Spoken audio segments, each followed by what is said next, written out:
Azeli, et yete. Ando zela manga yete, aliene tondolo. Ah oui. Il y a des gens qui se marient par contentologie. Maintenant, toi, tu deviens maintenant le contentement. C'est-à-dire, tu n'es pas dans ses critères. Tu ne réponds pas. Il attendait un homme grand de taille. Il n'y a pas d'homme grand de taille.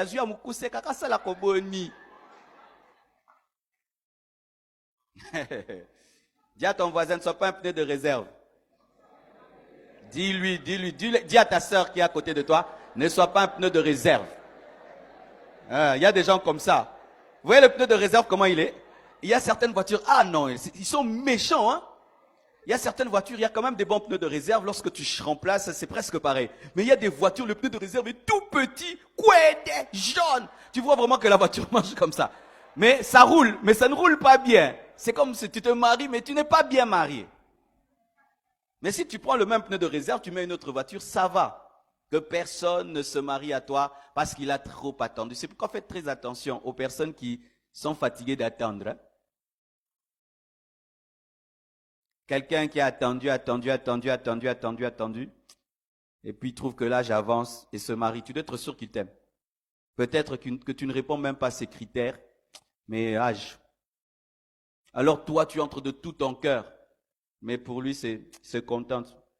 Nandimeka, ça a kobon. Au père yoken de pam.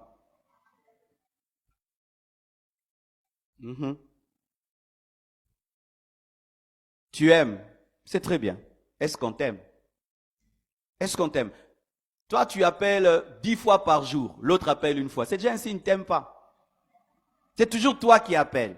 C'est toujours toi qui te souviens des anniversaires. C'est toujours toi qui demandes pardon. C'est toujours toi qui t'excuses. C'est toujours toi qui écris des poèmes.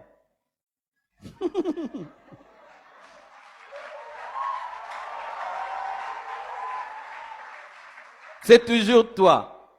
Si tu décides de ne plus appeler, de ne plus écrire, de ne plus le chercher ou la chercher, il n'y a plus rien. C'est un signe. Tu aimes, on ne t'aime pas. C'est toujours toi qui parles du mariage. L'autre ne parle jamais du mariage. Donc si ça dépendait de lui, vous ferez même 10 ans de fiançailles. C'est toujours toi qui dis, tu dois venir chez mes parents. Lui, il aime bien les restaurants, mais n'aime pas voir le visage de tes parents. Toi, tu parles famille, lui ne parle jamais famille. Toi, tu parles projet mariage, lui ne parle jamais. Toi, tu dis toujours je t'aime, lui dit toujours moi aussi. Moi aussi, moi aussi. Toi, tu sais dire que moi aussi. Toi aussi, comment je t'aime pour que je dise moi aussi? Ah ah. Si vous avez ce signe déjà, c'est lui. Toi, tu dis, on te dit toujours moi aussi, moi aussi, moi aussi. On t'aime pas. Toi, tu aimes, mais on t'aime pas. Boyeka lelo. Mais oui, mais oui. Chino na maramonyo se na wambolingote quand même.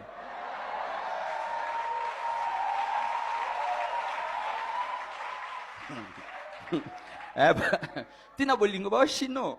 Non. Alors, va dans ton répertoire. Prends son numéro de téléphone et vérifie combien de fois il a appelé, combien de fois il t'a appelé. Vérifie maintenant vos SMS. Toi, tu écris des lettres. L'autre écrit merci. Ok, d'accord, bye bye. Fais attention, tu aimes, mais on t'aime pas beaucoup. Toi, tu as le temps d'écrire des longues lettres. Lui, il met seulement des smileys. Dac.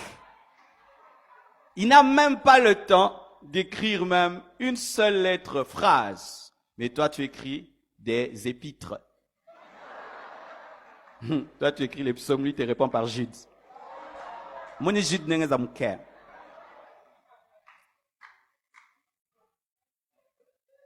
Tu connais la couleur qu'il aime, tu connais tout ce qu'il aime, lui ne connaît même pas la couleur que tu aimes. Il oublie ta date d'anniversaire, te demande toujours, tu es né quand? Certains même, il ne connaît pas ton numéro de téléphone. Mais toi, tu connais son numéro de téléphone. Il en a même 4, hein. Tu connais, Africell, Vodacom, Tigo, tout. Mais lui, il ne connaît même pas le numéro que tu as. Laisse tomber, on ne t'aime pas. Va ailleurs. Tourne-toi à gauche, on ne t'aime pas. Et plus tôt tu te rends compte qu'on ne t'aime pas, plus vite tu seras guéri. J'en parlerai l'année prochaine sur la guérison des blessures intérieures. Les gens souvent sont très blessés en amour parce que vous vous entêtez. Quand tu sens qu'on ne t'aime pas, laisse tomber. ça te permet de ne pas être trop blessé. Mais quand tu t'accroches, alors ta blessure sera très importante. Et qu'est-ce que ça va faire? Ça va te rendre malade par rapport à la prochaine relation. Et il se pourrait que tu puisses faire souffrir la prochaine personne qui viendra, qui, elle, t'aimera beaucoup. Alors toi, tu vas te venger. Alors que, c'est pourquoi vous aussi qui aimez quelqu'un qui a été blessé, faites très attention. Rassurez-vous qu'elle est très guérie, de peur qu'elle se serve de vous comme sparadrap.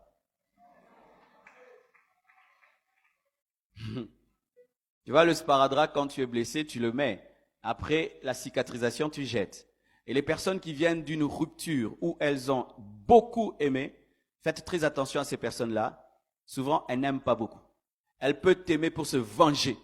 Elle peut t'aimer pour prouver à l'autre n'a tout lité. Toi, tu deviens seulement un sparadrap.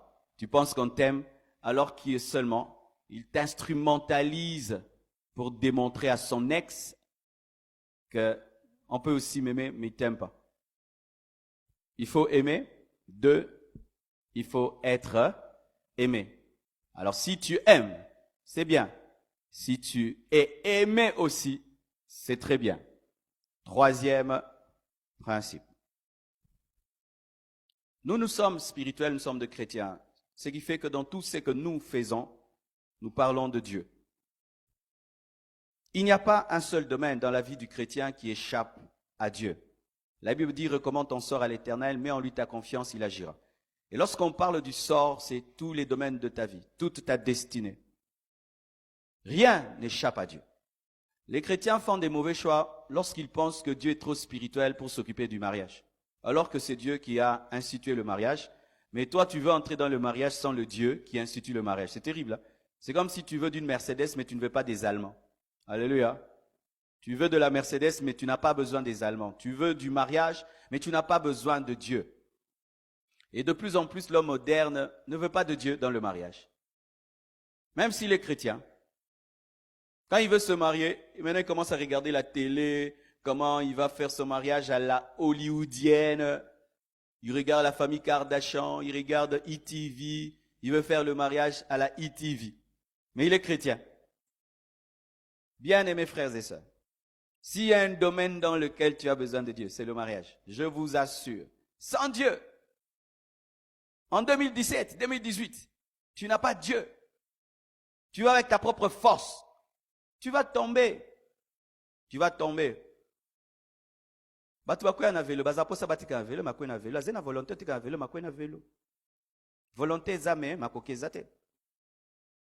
Les gens qui tombent dans l'adultère, certains ne veulent pas tromper leur femme.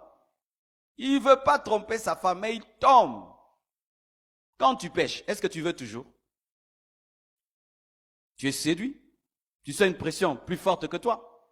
Maintenant, tu entres dans le mariage sans Dieu. Tu seras un mauvais père, une mauvaise mère. Car il y a des puissants de ténèbres qui combattent le mariage. Il y a des forces maléfiques qui combattent le mariage. Des fois, tu regardes un homme, il a une très belle femme, et il trompe sa femme avec une femme qui ne lui arrive même pas à la cheville. Tu dis, mais qu'est-ce qu'il y a cet homme? T'es fou? Oui, c'est un fou qui a refusé d'aller au CNPP. Il a refusé Dieu. C'est pourquoi le 3e principe. Il faut épouser quelqu'un qui aime Dieu. Pas seulement quelqu'un qui t'aime. Mon frère, ma soeur. Tu es fiancé à quelqu'un, il t'aime, mais il n'aime pas Dieu. Laisse tomber. Il ne t'aimera pas toujours. C'est seulement celui qui aime Dieu qui aimera sa créature. Et toi, tu es sa créature. Si il n'aime pas celui qui t'a créé, tu penses qu'il va t'aimer toi? Ah. Écoute ceci, mon frère, ma soeur. Un conjoint qui aime Dieu l'aimera partout parce que Dieu est partout, mais toi, tu n'es pas partout. Ainsi, il peut se retrouver très loin de toi et il aime Dieu et Dieu l'amène à t'aimer loin de toi. Il voyage pendant 10 ans, il te reste fidèle parce qu'il aime Dieu. Mais s'il n'aime pas Dieu, il va te tromper. Vérifiez bien la spiritualité des gens que vous voulez épouser. Ne négligez pas cela. Quand quelqu'un veut t'épouser, tu sens qu'il t'aime, mais si tu dis allons à l'église, il ne veut pas. Prions, il ne veut pas. Lui, il veut quand vous êtes ensemble seulement l'amour, l'amour, l'amour, nous deux, eux. Adorons un peu Jésus. Abonnez-moi à adoration. Oui. Allons à l'église. Allons au grand jeûne, écouter la parole sur le mariage. Il ne veut pas. Ton fiancé n'est pas venu. Tu lui as dit de venir, non? Tu as dit à ta fiancée de venir. Elle a refusé. C'est un signe. Boyaï. Mais oui. Oui. Comment ta fiancée n'aime pas écouter? Est-ce qu'on vous tue ici? J'ai tué quelqu'un? Pourquoi il ne peut pas venir ici? Mais dans les fêtes, il peut venir. Alléluia. Il peut aller dans les restaurants, pas de problème. Mais à l'église, il ne veut pas. Certains même, on vous a déposé là par vos fiancés, et puis il est parti, il va revenir te prendre. Tu vas épouser un tel homme. Tu vas épouser une telle femme, qui ne supporte pas la prière, qui ne supporte pas l'adoration, qui ne supporte pas la présence de Dieu. Tu vas épouser une telle personne, qui n'aime pas Dieu. Comment quelqu'un qui n'aime pas Dieu t'aimera? Il peut t'aimer pendant que tu es jeune, et puis cesser de t'aimer quand tu vieillis. C'est Dieu qui permet à un homme d'aimer une femme qui a vieilli. D'aimer une femme qui a perdu sa beauté. C'est Dieu qui permet à un homme d'aimer une femme qui a perdu la taille. Donne-moi la main, je parle. Ma soeur, tu perdras la taille, non? La taille que tu as là. Surtout les femmes africaines. Chanja. Les femmes africaines. Les femmes africaines, c'est de l'escroquerie des femmes.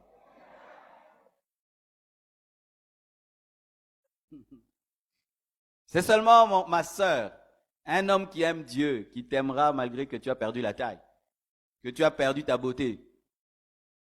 Frère, c'est seulement une femme qui aime Dieu, qui va t'aimer quand tu seras pauvre, qui va t'aimer quand tu vas perdre le travail, qui va t'aimer quand tu vas être un chômeur. C'est seulement une femme qui aime Dieu, qui va te respecter malgré que tu ne donnes rien, qui va te respecter malgré qu'on t'a chassé du boulot, qui va t'honorer, te traiter comme un seigneur, malgré qu'il y a eu pillage. Alors, mes frères et sœurs, vous aimez, c'est bien. On vous aime, c'est bien. Mais est-ce que cette personne que tu veux épouser aime Dieu? Est-ce qu'elle craint Dieu? Est-ce qu'elle obéit à Dieu? Ou pendant que vous êtes fiancés, elle te pousse déjà à l'impudicité? Quelqu'un qui aime Dieu ne cherche pas à coucher avec toi avant le mariage. Une fille qui aime Dieu ne cherche pas à ce que tu couches avec elle avant le mariage. Un homme qui aime Dieu ne cherche pas à te connaître avant le mariage. Frères et sœurs, souvent à ce niveau-là, j'ai remarqué que les chrétiens ferment les yeux sur la spiritualité de l'autre et vont les ouvrir dans le mariage alors que c'est trop tard. Vous voyez le pasteur qui est là en train de te dire n'épouse pas, laisse tomber. Quand tu vas te marier et tu veux divorcer, tu me cherches, je vais te fuir. Tu n'entreras pas dans mon bureau. Je vais te fixer des rendez-vous que je vais dans 6 mois. Quand tu me diras, pasteur, je vais divorcer, je vais te dire, laisse-moi le temps de prier. Je vais te prier 1 année. Je te préviens déjà. Si tu veux divorcer, tu me cherches, tu ne me trouveras pas. Jamais de ma bouche sortira le mot divorce. Là, je te dis, ne fais pas, ne fais pas. Mais une fois que tu es marié, et tu viens me dire, c'est un vrai païen, il fallait que tu voies avant.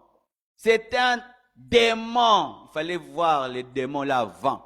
C'est un sorcier, il fallait que tu en avant. Si tu attrapes ton sorcier là dans le mariage, tu gardes ton sorcier. Tu gardes ta sorcière. Oh, quand on dort à Zalikola, tu l'as ngaï, pas pour moi. Talio. Zama sungayo pe la moto. Donne-moi la main. Pasteur, c'était un vrai païen. Il fallait que tu le voies avant. C'est pourquoi, mes frères, arrêtez ces choses. Vous venez à l'église au grand jeûne et par coïncidence, tu es à côté d'une sœur. Et puis du coup, tu dis que Dieu m'a exaucé. J'avais dit, quand j'irai au grand jeûne, que la femme qui s'assiera à côté de moi soit la femme de ma vie. Et si c'est une sirène? Si c'est un sorcier? Vous pensez que tous ceux qui sont ici sont des chrétiens? Oh, si c'était tous des chrétiens, il n'y aurait pas de vol de téléphone? Il n'y aurait pas de téléphones qui disparaissent, des bibles, des sacs d'autrui. Il y a des païens ici, des païens. Peut-être celui qui est à côté de toi, c'est un païen. Païen des païens. Païen. Mais il aime bien le pasteur Marcelo. C'est tout. Rassurez-vous que la personne que vous voulez épouser aime Dieu. Épousez des amoureux de Dieu. Amen. Hein? Épousez des amoureux de Dieu. Un amoureux de Dieu ne te fera jamais du mal. Il ne te fera jamais du mal. Il ne peut pas te faire du mal. Parce que s'il te fait du mal, le cœur de Dieu est touché. Automatiquement, il doit arrêter de te faire du mal. Et je vous assure, entre un homme riche et un amoureux de Dieu, si je suis une femme, j'épouse un amoureux de Dieu. Entre une femme très intelligente, d'une très très bonne famille, païenne, et une fille de pauvre qui aime Dieu. J'épouse la fille de pauvre qui aime Dieu. Elle me respectera. Alors, lorsque vous avez des mariages d'intérêt, vous épouserez des païens. Des hommes qui haïssent Dieu, mais qui t'aiment beaucoup. Aussi, si tu vois que ton fiancé t'aime plus que Dieu, ne l'épouse pas.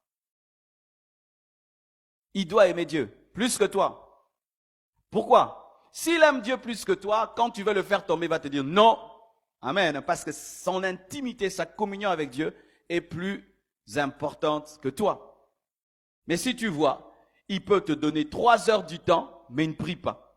Il peut te donner toute sa journée, mais il n'aime pas les retraites. Il peut te donner tous les cadeaux du monde, mais si on dit donnons à l'église, il ne donne pas. Il peut te donner des voitures et des maisons, mais rien que donner sa dîme, donner son offrande, il n'arrive pas. Il t'aime toi, beaucoup, mais n'aime pas Dieu. Tu sais ce qui arrive souvent? L'homme a toujours tendance à tuer ce qu'il adore. Quand un homme t'aime plus que Dieu, un jour il te haïra. Le jour que ses yeux vont s'ouvrir, il se rendra compte que tu n'es qu'un homme. Cet homme m'aime trop, il m'adore. N'épouse pas un homme qui t'adore. Épouse un homme qui t'aime beaucoup mais qui adore Dieu. Alléluia. Parce que si